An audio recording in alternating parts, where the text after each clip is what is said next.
దేవుని పరిశుద్ధ నామమునకు వందనములు. మన రక్షకుడు ప్రభు అయిన యేసుక్రీస్తు వారి పేరట మీకు శుభములు వందనాలు తెలియజేసుకుంటున్నాను. ప్రియులారా, ఈ యొక్క వాక్యాన్ని వింటున్నటువంటి దేవుని పిల్లలందరికీ క్రీస్తు నామములో శుభములు కలుగునుగాక.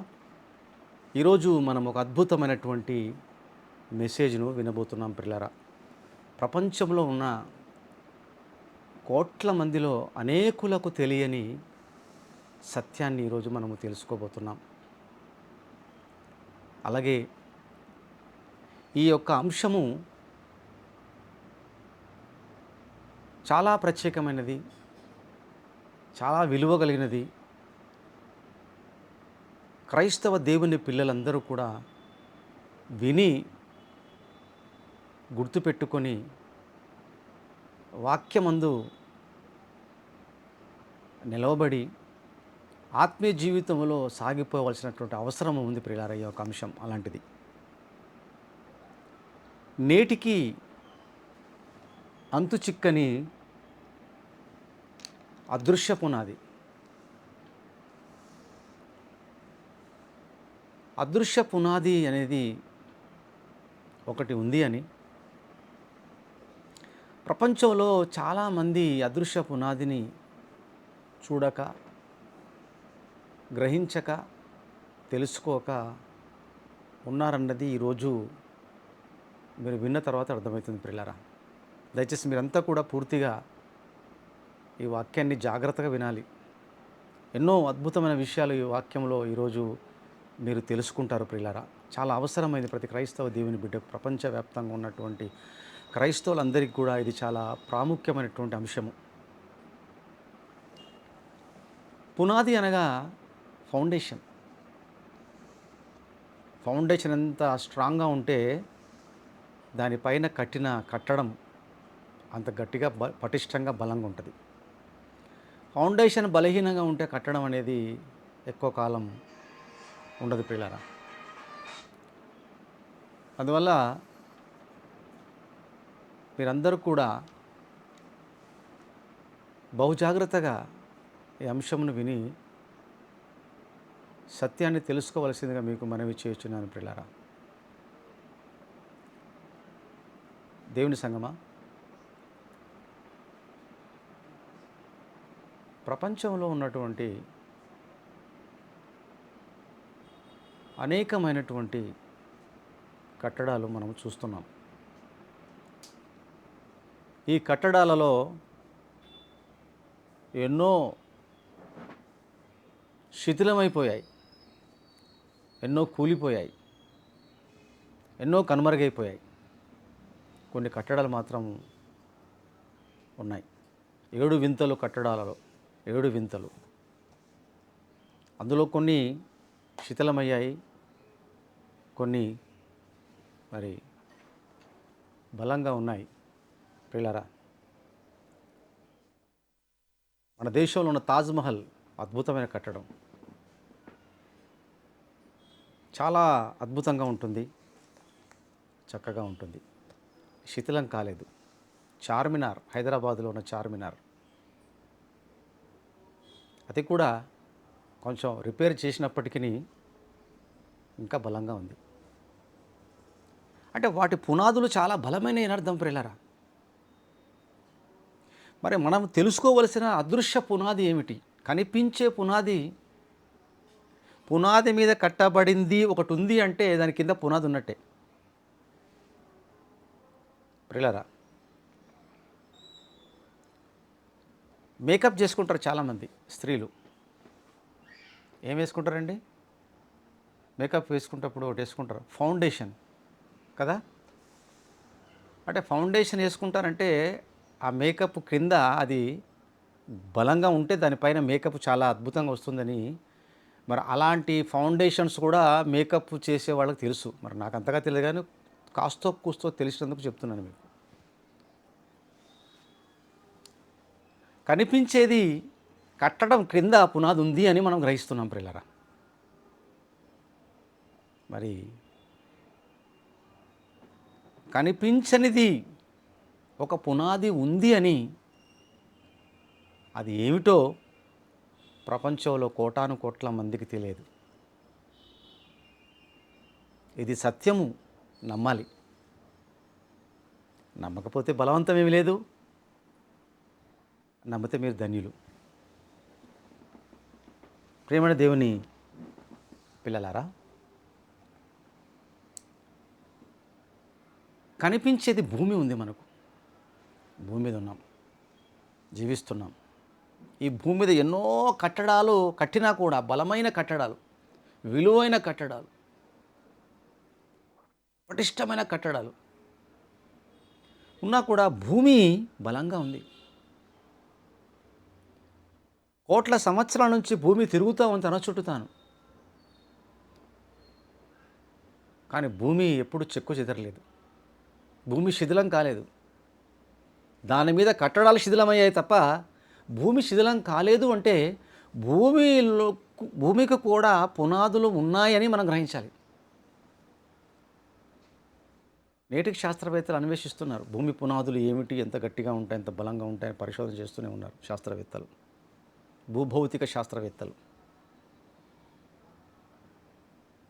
ప్రేమణ దేవుని సంగమా, ఈరోజు మనకు ఈ అదృశ్య పునాదిని గురించి తెలుసుకుంటే మనం ఎంతో విశ్వాస జీవితంలో బలపడతాం. భూమిని గురించి మొదట చూస్తే, ఆలోచిస్తే ప్రియులారా, కీర్తన గ్రంథము 104వ కీర్తన, 104వ కీర్తనలో ఒక మాటను చూద్దాం. 104వ కీర్తన 5, భూమి ఎన్నటికీ కదలకుండునట్లు ఆయన దానిని పునాదుల మీద స్థిరపరచెను. భూమి ఎందుకు కదులుతలేదు, ఎందుకు శిథిలమైతలేదు, ఎంతటి బరువు ఉన్నా, ఎంతటి పెద్ద పెద్ద కట్టడాలు కట్టినా, ఎలాంటి హైడ్రోజన్ బాంబ్స్ వేసినా, ఎలాంటి బాంబుల ప్రయోగాలు చేసినా భూమి శిథిలం కావట్లేదు. కారణం ఏంటంటే భూమి ఎన్నటికీ కదలకుండా, అంటే కదలటం అంటే చనతుడుచని కాదు. ఇక్కడ కదలటం అంటే మళ్ళీ మీరు వేరేగా అర్థం చేసుకోవద్దు. భూమి కదులుతుంది, తన చుట్టూ తిరుగుతుంది. కదలటం అంటే విచ్చిపోవటం, విడిపోవటం అని అర్థం ప్రియులారా, అది మీరు గమనించాలి. మో అంటాడు హిబ్రూలో మో అంటే అది షేక్ అవ్వటము, స్లిప్ అవ్వటము అనేది అర్థం వస్తుంది ఇక్కడ హిబ్రూలో. అందుకే మీరు కదలకుండానట్లంటే భూమి తన చుట్టూ తను తిరగకుండా అనుకోకండి. అది విడిపోకుండా, విచ్చిపోకుండా, షేక్ అవ్వకుండా, స్లిప్ కాకుండా అనే మీనింగ్స్ వస్తాయి దీనికి హిబ్రూలో. మో అనే పదం వాడబడుతుంది అక్కడ హిబ్రూలో, కదలకుండునట్లంటే.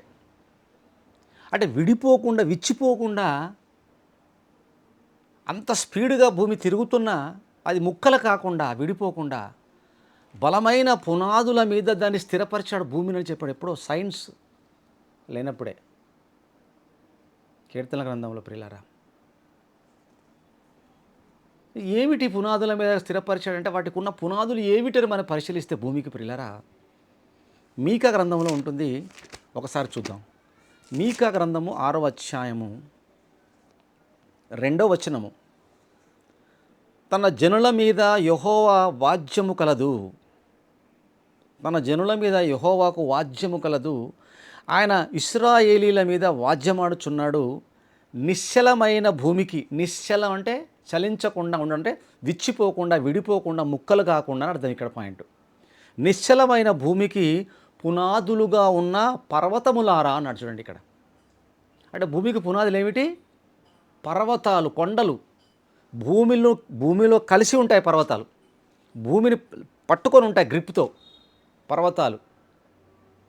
మనం స్లాబ్ వేసేటప్పుడు దాంట్లో కాంక్రీట్ వేస్తారు, స్లాబ్లో కట్టడంలో స్లాబ్ బలంగా ఉండాలి. దాని మీద మరి కట్టినటువంటి భవంతి అద్భుతంగా ఉండనీకే, రూమ్స్ ఉండనీకే, దాని మీద కట్టడం ఉండనీకే స్లాబ్లో కాంక్రీట్ వేస్తారు.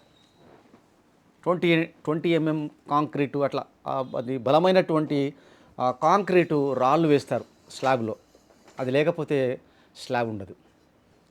అంటే ఆ రాళ్ళు స్లాబ్ను కలిసి పట్టుకొని ఉండాలి, పటిష్టంగా బలంగా ఉంటుంది.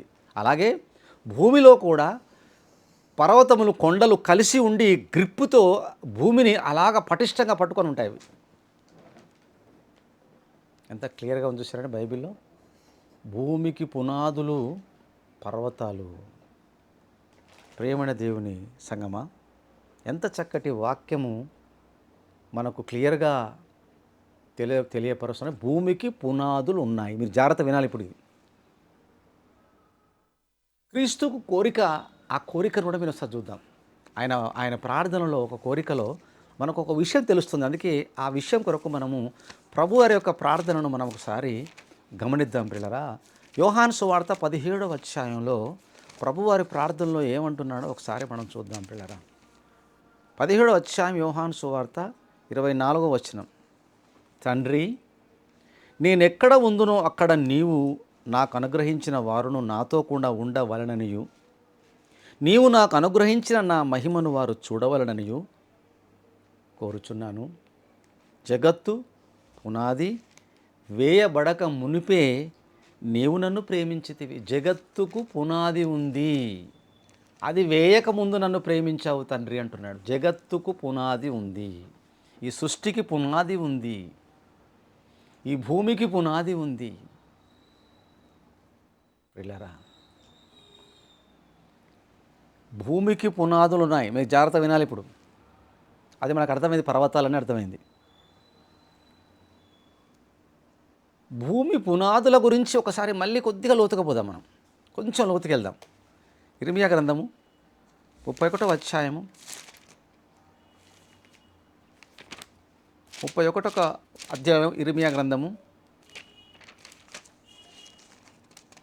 37వ వచనం.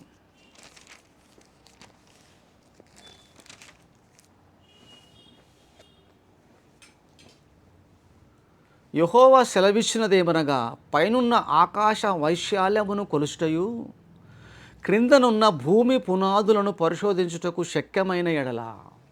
అసాధ్యమైనది. ఆకాశ వైశాల్యాలను కొలుస్తామంటే ఇంపాసిబుల్. అది చాలా పెద్దగా ఉంది వైశాల్యం. ఏదో కొంచెం తెలుసుకున్నారు శాస్త్రవేత్తలు, ఇంకా పరిశోధిస్తూనే ఉన్నారు. అంటే చాలా కష్టతరమైనది అని అర్థమండి.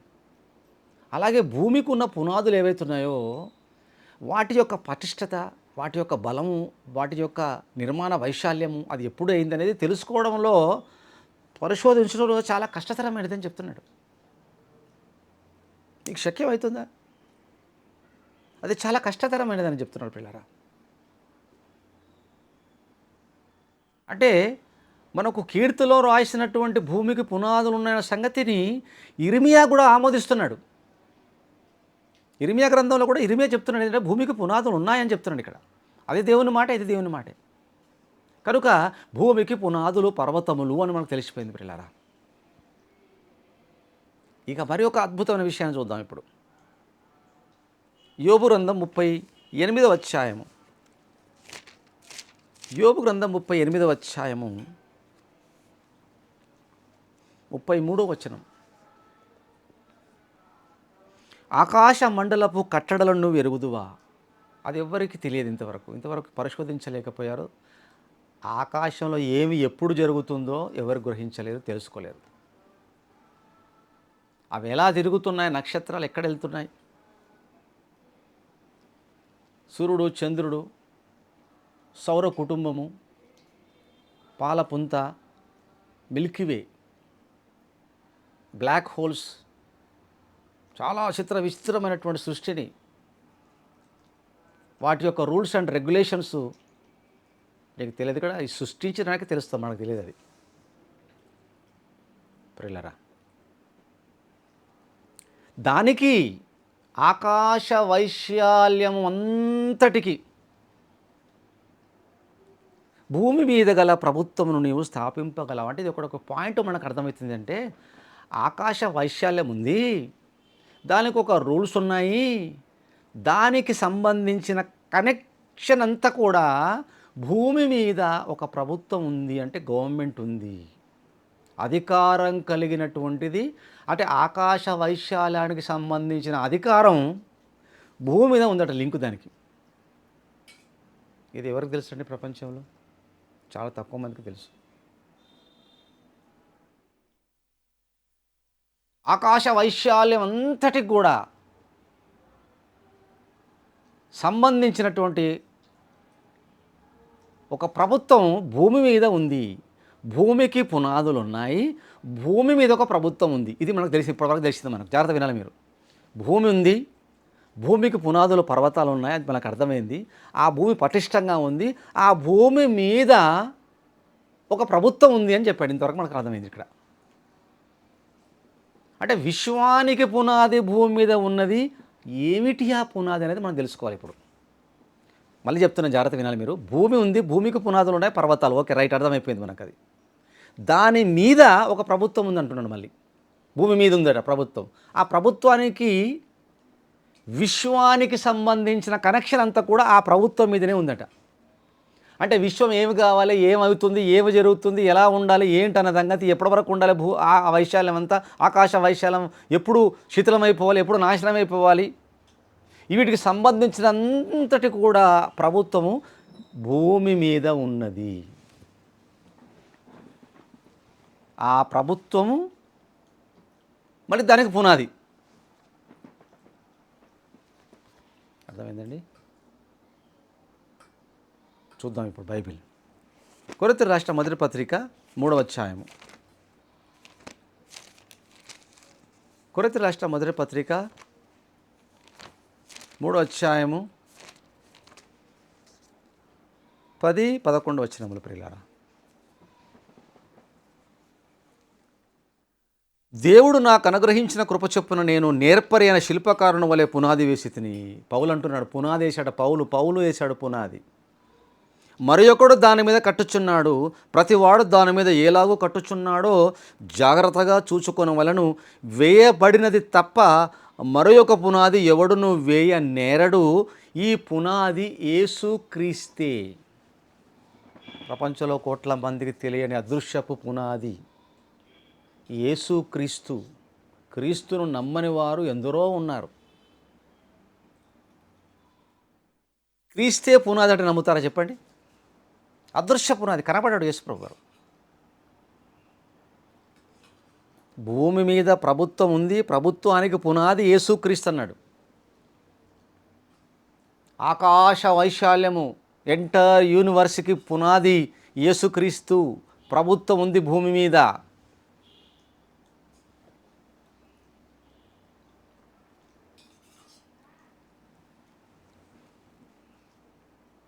ఆ పునాది మీద కట్టబడినది, క్రీస్తు అనే పునాది మీద కట్టబడినది క్రీస్తు సంఘము, దేవుని సంఘం, విశ్వ క్రైస్తవ సంఘం.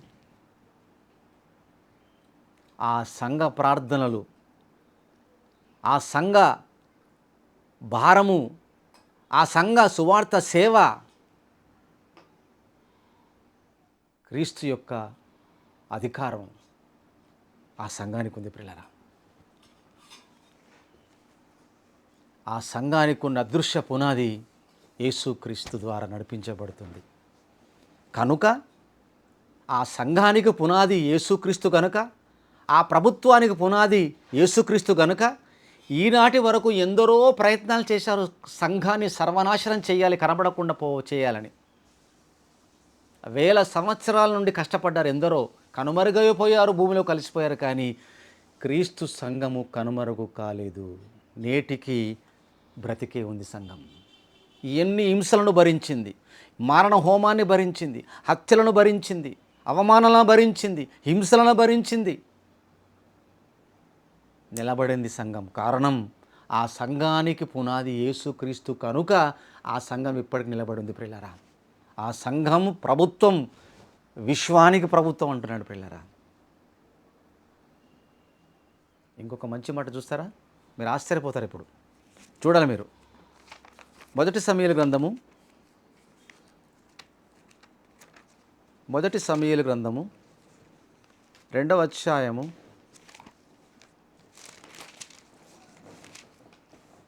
8వ వచనములో 9వ వచనం.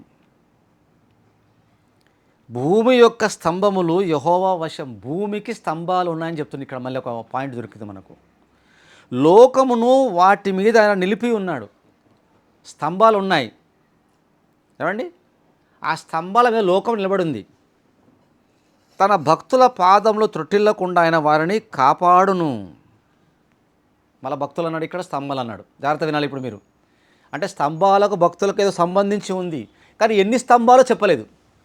స్తంభాలు ఉన్నాయని చెప్పాడు, మళ్ళీ భక్తులు అంటున్నాడు అక్కడ. ఈ స్తంభాలు ఎన్ని ఉన్నాయో చెప్పలేదు ఇక్కడ సమూయేలు గ్రంథంలో. కానీ ఎన్ని స్తంభాలు ఉన్నాయో మనం ముందుకు వెళ్ళి తెలుస్తుంది మనకు. భక్తులకు సంబంధించింది ఆ స్తంభాలు అంటే 100% భక్తులకు సంబంధించిన స్తంభాలు ఇవన్నీ కూడా. భూమికి పునాదులు పర్వతాలు ఉన్నాయి, భూమి మీద స్తంభాలు ఉన్నాయి, స్తంభాలకు భక్తులకు సంబంధించింది ఉంది. భూమి మీద ఒక పునాది వేయబడి ఉంది, ఆ పునాది యేసుక్రీస్తు. పునాది మీద సంఘము కట్టబడి ఉంది, అది విశ్వ క్రైస్తవ సంఘం. ప్రియులారా, మరి ఇప్పుడు చూద్దాం స్తంభాలు ఎన్ని ఉన్నాయి. సామెతల గ్రంథము ఆ స్తంభాలు ఏమిటి చూద్దామండి. 9వ అధ్యాయము 1వ వచనం. జ్ఞానము నివాసమును కట్టుకొని దానికి 7 స్తంభములు చెక్కుకొనినది. ఎన్ని స్తంభాలు ఉన్నాయి? 7 సంఘాలు. జ్ఞానం అంటే ఎవరు? యేసుక్రీస్తు ప్రభువారు. చూడండి, జ్ఞానము నివాసము కట్టుకొని, ఎక్కడ 2-3 నా నామంలో ఉంటే అక్కడ నేను ఉంటా అన్నాడు. ఎందుకంటే ఆయన పునాది ఆ సంఘానికి. 2-3 ఉన్న సంఘమే, దాని కింద పునాది యేసుక్రీస్తు సంఘానికి. ఏంటంటే 7 స్తంభములు కట్టుకున్నది, 7 స్తంభములు చెక్కుకున్నది. అంటే ఇప్పుడు 7 సంఘములతో ప్రారంభమైన సంఘములు మనకు కనబడ్డాయి ఎక్కడంటే ప్రకటన గ్రంథంలో కనబడతాయండి. చూద్దామండి ప్రకటన గ్రంథం. ఈ 7 స్తంభాల గురించిన మర్మము ప్రకటన గ్రంథంలో కనబడుతుంది. చూడండి, 1వ అధ్యాయం ప్రకటన గ్రంథము 19-20 వచనములు. కాగా నీవు చూచిన వాటిని పద్మాసు ద్వీపములో పరవాసిగా ఉన్న యోహానుకు దర్శనం ద్వారా కనబడినప్పుడు కనిపిస్తున్నటువంటి సంఘటనను, సందర్భాన్ని ఇక్కడ రాయబడింది. 19-20 వచనంలో ఆ మాటలు వినబడి ఆ దృశ్యాలు కనబడ్డాయి పద్మాసు ద్వీపంలో ఉన్న భక్తుడైన యోహానుకు. కాగా నీవు చూచిన వాటిని, ఉన్న వాటిని, నీవు వీటి వెంట జరగబో వాటిని అనగా నా కుడి చేతిలో నీవు చూచిన 7 నక్షత్రముల గూర్చిన మర్మము, ఆ 7 సువర్ణ దీపముల స్తంభములను గూర్చిన వ్రాయము. ఆ 7 నక్షత్రములు 7 సంఘములకు దూతలు, ఆ 7 దీపస్తంభములు 7 సంఘములు. అర్థమైనా? సామెతలో చెప్పబడిన 7 సంఘములు క్రీస్తు ద్వారా కట్టబడబోతున్న ప్రవచనం. అది ప్రకటనలో నెరవేరింది. ఆ 7 సంఘముల ద్వారా ప్రపంచవ్యాప్తంగా సువార్త సేవ వెళ్ళిపోయింది. ప్రియులారా, చాలా బలమైన పటిష్టమైన 7 సంఘాలు. ప్రియదేవుని సంఘమా, ఆ సంఘాలు ఎంతో గొప్ప సేవ చేశాయి ప్రపంచవ్యాప్తంగా. మొదటిది యెరూషలేము పట్టణములో సువార్త సేవ స్టార్ట్ అయ్యి బయటికి వచ్చినటువంటి ఆ సమయములలో బలమైన 7 సంఘాల ద్వారా ప్రపంచవ్యాప్తంగా సువార్త సేవ జరిగింది. ప్రియులారా, ఆ స్తంభములు 7 జ్ఞానం అనే క్రీస్తు వాక్యమును ప్రపంచవ్యాప్తంగా ప్రకటించడంలో ప్రయాసపడ్డ సంఘాలు 7 సంఘాలు. ప్రియులారా, దేవుని సంఘమా, మరి స్తంభములు గూర్చిన మర్మం మరొక దగ్గర రాయబడింది. అది కూడా చూస్తే మీకు అర్థమవుతుంది. ప్రియులారా, ఈ స్తంభములు సంఘములు అని చాలా స్పష్టంగా ఉంది. ఒక దగ్గర చూద్దాం. తిమోతికు రాసిన మొదటి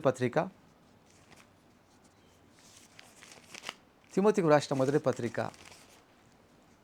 3వ అధ్యాయము 15-16 వచనములు.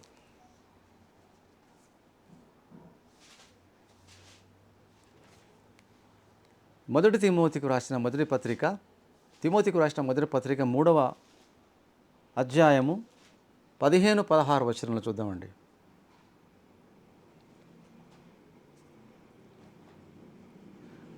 అయినను నేను ఆలస్యము చేసిన ఎడల దేవుని మందిరములో అనగా జీవము గల దేవుని సంఘములో. దేవుని మందిరం అంటే జీవము గల దేవుని సంఘం అంటే జనులు ఉన్నటువంటి సంఘం. అర్థమైందండి? మందిరము దేవుని సంఘములో జనులు ఎలాగంటే దాంట్లో జనులు ఉంటారు. ఎలాగో ప్రవర్తింపవలనది నీకు తెలియవలనని ఈ సంగతులు నీకు రాయుచున్నాను. ఆ సంఘము సత్యమునకు స్తంభము. ఇంత క్లియర్గా ఉంది సార్ ఇప్పుడు మీకు. ఆ సంఘము సత్యమునకు స్తంభం అంటే సంఘము స్తంభము. 7 సంఘములు, 7 స్తంభాలు ప్రపంచవ్యాప్తంగా వ్యాపించిన సత్య సువార్త కొరకు ప్రయాసపడిన సంఘాలు గనక సత్యమునకు స్తంభము. సంఘము జనులు దేవుని మందిరం. ప్రియులారా, అర్థమైందండి?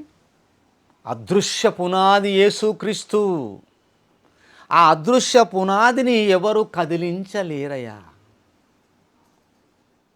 ఇంపాసిబుల్. క్రైస్తవ్యము, క్రైస్తవ సంఘములను నాశనం చేయటం అనేది ఇది ఎప్పటికీ ఎన్నటికీ జరగనిది. కారణం అది అదృశ్య పునాది. అయిపోయింది, పునాది వేయబడింది. ఇక దాన్ని ఎవరు తొవ్వి తీయలేరు, పాడగొట్టలేరు. అర్థమైందండి? పడగొట్టడానికి చాలా ప్రయత్నాలు జరిగాయి, కానీ ఎవరి వల్ల కాలేదండి. ప్రియులారా, గమనించండి. క్రీస్తును ఆనాడు సిలువ వేసింది రోమా ప్రభుత్వం. ఆనాడు భయంకర హింసించింది క్రైస్తవ సంఘాన్ని. అయినా కూడా క్రీస్తు, సిలువ వేయబడిన క్రీస్తు సిలువలో ప్రాణం పెట్టాడు మనందరి పాపాల కోసం, సర్వమానవాళి పాపాల కోసం తన రక్తాన్ని కార్చాడు. లేఖనానుసారముగా, లేఖంలో రాయబడిన, పాత నిబంధనలు రాయబడిన ప్రకారముగా సిలువ వేయబడ్డాడు ఆయన. ప్రవచనానుసారమైన మరణమైనది. లేఖన ప్రకారము మరణించి 3వ దినముల లేపబడ్డాడు యేసుక్రీస్తు ప్రభువారు. లేచి సజీవుడు అనేకులకు కనపడ్డాడు, అనేకులకు బోధించాడు. అందరూ చూస్తుండగా పరలోకానికి ప్రయాణమై వెళ్ళిపోయాడు, తిరిగి రాబోతున్నాడు. ఇది వ్రాయబడినటువంటి లేఖనం ఎప్పటికీ నిరర్ధకం కాదు. ఆయన వచ్చేంత వరకు సంఘము భూమి మీద బ్రతికి బట్ట కడుతుంది.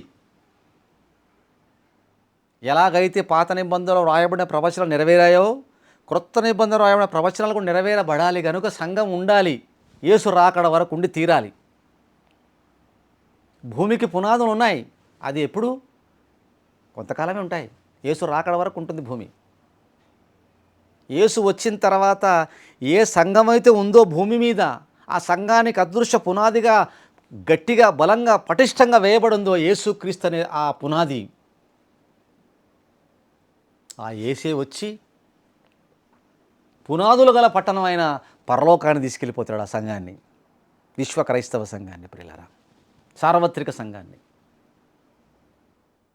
ప్రియమైన దేవుని పిల్లలారా, మీరున్నారా సంఘంలో? క్రీస్తు అదృశ్య పునాదిగా ఉన్న ఆ సంఘంలో మీరున్నారా? ఉంటే బలంగా ఉండు, ధైర్యంగా ఉండు, విశ్వాసంతో ఉండు. నువ్వు క్రీస్తు పునాది మీద కట్టబడిన సంఘంలో ఉన్నావని గ్రహించాలి. నువ్వు చూడ్డానికి చిన్న రూమే కావచ్చు నీ చర్చి, రేకుల షెడ్డే కావచ్చు నీ చర్చి, లేక పెద్ద భవంతే కావచ్చు నీ చర్చి బిల్డింగ్. కానీ ఆ సంఘమున క్రింద ఉన్న పునాది సజీవుడైన, జీవము కలిగిన యేసు క్రీస్తు పునాదిగా ఉన్నాడు. దేవుని స్తోత్రం కలుగునుగాక. నీకోసం త్వరలో రాబోతున్నాడు.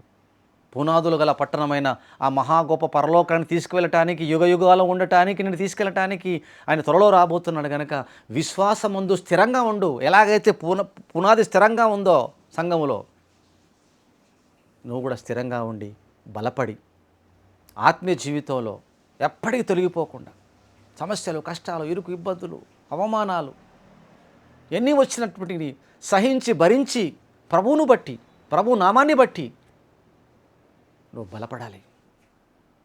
అదే నిజమైన విశ్వాస క్రైస్తవ జీవితానికి పునాది. దేవుని సంగమా, మీరందరూ అలాగే, మనమందరం కూడా అలాగే స్థిరమైన విశ్వాస జీవితంలో బలపడి ముందుకు సాగుదాం. తలలు వంచండి, ప్రార్థన చేస్తాను. జీవము కలిగిన తండ్రి, మీకు స్తోత్రాలు చెల్లించుకుంటున్నాం. అదృశ్య పునాదిని గురించి తెలుసుకున్నాం. ఎందరికో తెలియదు. ఈ వాక్యం ద్వారా కొందరికైనా తెలియచేయాలని మా ప్రయాసంలో భాగముగా ఈ మెసేజ్ను తండ్రి మీ ద్వారా, మీ కృప ద్వారా, మీ యొక్క పరిశుద్ధాత్మ సహాయం ద్వారా ఈ జ్ఞానమును ప్రకటించుచున్నాము. విన్న బిడ్డలు ధన్యులు, వారిని దీవించి బలపరచండి.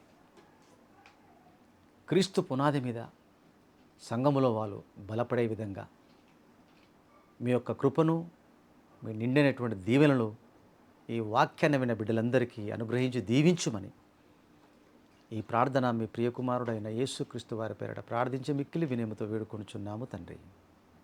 ఆమేన్.